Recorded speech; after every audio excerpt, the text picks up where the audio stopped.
Hello everyone, welcome to the student. ALP psycho का जो exam है उसका री एग्ज़ाम जिनका जिनका होना है उन सभी का नोटिस आ चुका है। सभी लोगों को धीरे धीरे करके मेल भी आ रहा है। यहाँ पे मैं मेल भी आपको दिखा दे रहा हूँ।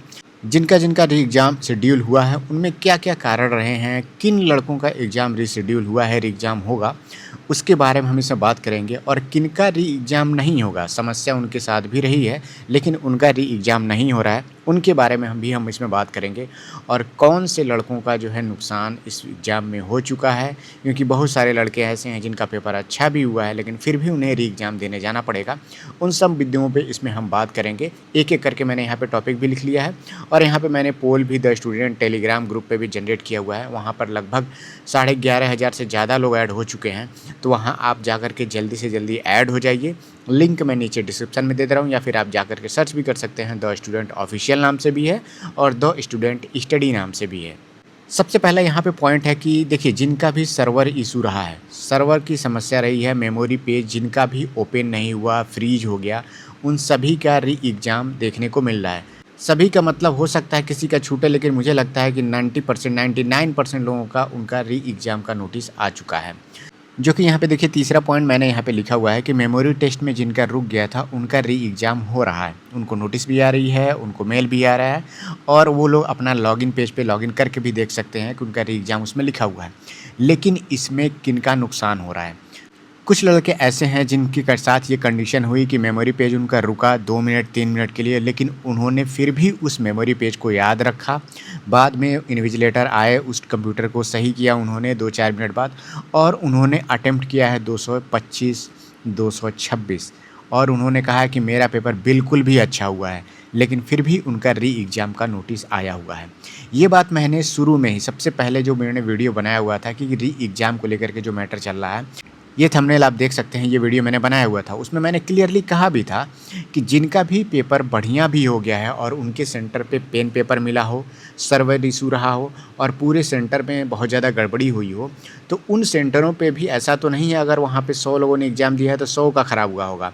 हो सकता है कि 70 लोगों का, 75 लोगों का ख़राब हुआ हो, 25 लोग उसमें भी पेशेंस दिखा करके, धैर्य दिखा करके, और सच में कहा जाए कि वो लोग बहुत ही मतलब अच्छे स्टूडेंट हैं जिन्होंने इस डिफ़िकल्ट सिचुएशन में भी उन्होंने अपना पेपर अच्छा किया।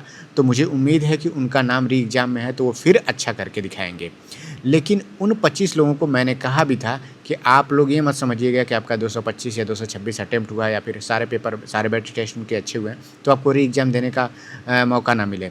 आपको भी री एग्ज़ाम देना पड़ सकता है अगर उस सेंटर के सारे बच्चों का एग्ज़ाम कैंसिल होता है तो ऐसे भी कई स्टूडेंट देखने को मिल रहे हैं जिनका पेपर बहुत अच्छा हुआ है, उनको भी री एग्ज़ाम देने जाना पड़ रहा है। तो अब जो बचा हुआ टाइम है इसमें कैसे करना है वो सब मैं अगले वीडियो में बताऊंगा। हालांकि आप लोग प्रैक्टिस करते रहिए। अब बात करते हैं, माउस जिनका ख़राब था, माउस स्लो था, क्या इनका री एग्ज़ाम हो रहा है कि नहीं हो रहा है? इस कंडीशन में मैक्सिमम जो स्टूडेंट हैं, मतलब कहा जाए तो इसमें ना के बराबर है, जिनका भी माउस ख़राब है, माउस स्लो काम किया है, उनका री एग्ज़ाम देखने को नहीं मिल रहा है। हो सकता है मैं जो बातें कह रहा हूँ किसी के कंडीशन में गलत अगर है तो आप लोग कमेंट सेक्शन में बता दीजिए। मैं सभी से तो पूछ नहीं पाया हूँ, लेकिन मैक्सिमम लोगों से जो मैंने पोल जनरेट किया हुआ है उसमें पूछा है कि क्या जिनका माउस ख़राब था सभी लोगों का री एग्ज़ाम हो रहा है। तो बहुत सारे लोग कह रहे हैं कि मेरा माउस स्लो था, तीसरे बैटरी टेस्ट में क्लिक नहीं हो पा रहा था, या फिर मैंने 10 क्लिक किया 800 हुआ, तो इस कंडीशन में उनका री एग्ज़ाम नहीं हो रहा है। बहुत सारे लोगों ने मुझे बताया। लेकिन ऐसी कंडीशन वाले जो लड़के हैं, केवल माउस ख़राब होने के कारण क्या किसी का री एग्ज़ाम हो रहा है, वो लोग आप अपना कमेंट सेक्शन में ज़रूर बताइए। दूसरा कंडीशन आते हैं जो सबसे ज़्यादा बवाल हुआ था पेन को लेकर के। जिनको पेन मिला है, जिन सेंटरों पे पेन मिला है, क्या उनका री एग्ज़ाम हो रहा है? तो इसमें भी देखा जा रहा है कि मैक्सिमम स्टूडेंट हैं जिनका री एग्ज़ाम नहीं हो रहा है। पेन मिलने से मेरा मतलब ये है कि केवल उनको पेन मिला है इस कारण से री एग्ज़ाम हो रहा है कि नहीं हो रहा है, उनकी मैं बात कर रहा हूँ। हो सकता है कि जिन सेंटर पे पेन भी मिला हो और वहाँ पे 10-20 लोगों का, 50 लोगों का जो है सर्वर इशू रहा हो, तो उनको री एग्ज़ाम कंडीशन आ रही है तो चलिए उनको समझ में आता है, क्योंकि उनका मेन जो इशू है सर्वर का। लेकिन केवल पेन मिला है, पेन उन्होंने यूज किया है, इस कारण से उनका एग्ज़ाम दोबारा किया जा रहा है। ऐसी कंडीशन बहुत ना के बराबर देखने को मिल रही है। यहाँ पे मैंने 2 पोल जनरेट भी किया हुआ है। पहला में लिखा हुआ कि एएलपी साइको का एग्ज़ाम, री एग्ज़ाम किनका किनका हो रहा है। तो लगभग 81%, लगभग 80% से प्लस लोगों ने बताया कि उनका नहीं हो रहा है, और 90% लगभग 20% लोग बताया उन्होंने कि उनका री एग्ज़ाम हो रहा है। फिर यहाँ पे मैंने एक पोल जनरेट किया है कि जिन सेंटर पे पेन मिला था, क्या उनका भी नाम है री एग्ज़ाम में? सर्वर समस्या वाले लोग पोल ना करें, ये मैंने बोल भी दिया था केवल पेन जिनको मिला था वो बताएं। तो इसमें देखिए ये 51% तो छोड़ दिए, इन्होंने पोल को देखने के लिए चेक किया हुआ है।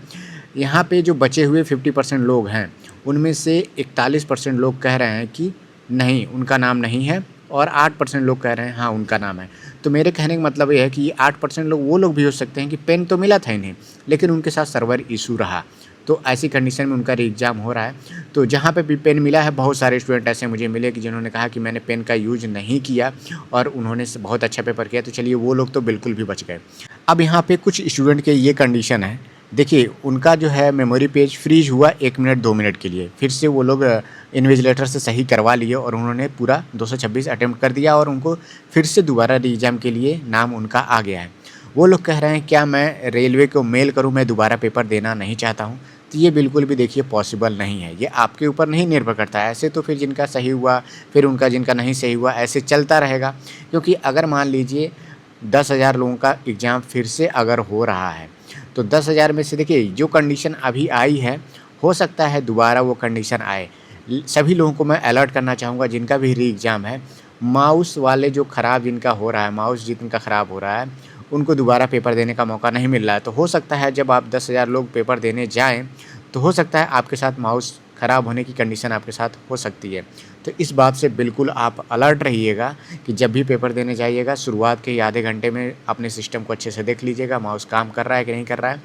माउस को क्लिक करने के बाद उसके रिस्पॉन्स का भी वेट थोड़ा-सा करिएगा।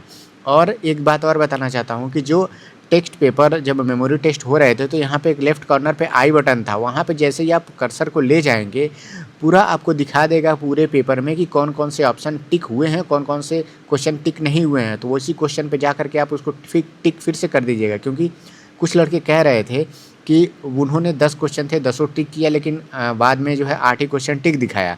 तो ऐसे में आप उसको दोबारा वहीं पेपर देने में अगर आपका समय बचता है, तो आप वहाँ पे उसको क्रॉस चेक कर लीजिएगा। अब यहाँ पे कुछ और इम्पोर्टेंट बात मैं बता देना चाहता हूँ कि देखिए अब क्या है, री एग्ज़ाम हो रहा है। अब री एग्ज़ाम होने से क्या होगा कि बहुत सारे ऐसे लड़के हैं जिनका पेपर ख़राब हुआ है, वो लोग बाहर हो रहे हैं। कुछ लड़के ऐसे हैं जिनका पेपर बढ़िया हुआ है, वो फिर से री एग्ज़ाम देने जा रहे हैं। तो जिनका भी री एग्ज़ाम होगा उनका अलग से टी स्कोर जनरेट होगा, उनका अलग से टी स्कोर बनता है। तो ये बहुत अच्छी बात है कि अगर ऐसा होता है तो उनके लिए भी अलग होगा, क्योंकि उन्होंने सारा जो है पैटर्न देख लिया है, सारा जो है इंटरफेस देख लिया है। तो ज़ाहिर सी बात है अगर उनके साथ कोई आगे फिर से सर्वर इशू या फिर कोई इशू नहीं आता है, तो उनका जो पेपर होगा अभी 15 तारीख को जिन्होंने पेपर दिया हुआ है, उनसे कुछ न कुछ तो बेहतर होगा ही होगा। तो फेयर कंडीशन तभी माना जाएगा कि उनका अलग से टी स्कोर जनरेट हो।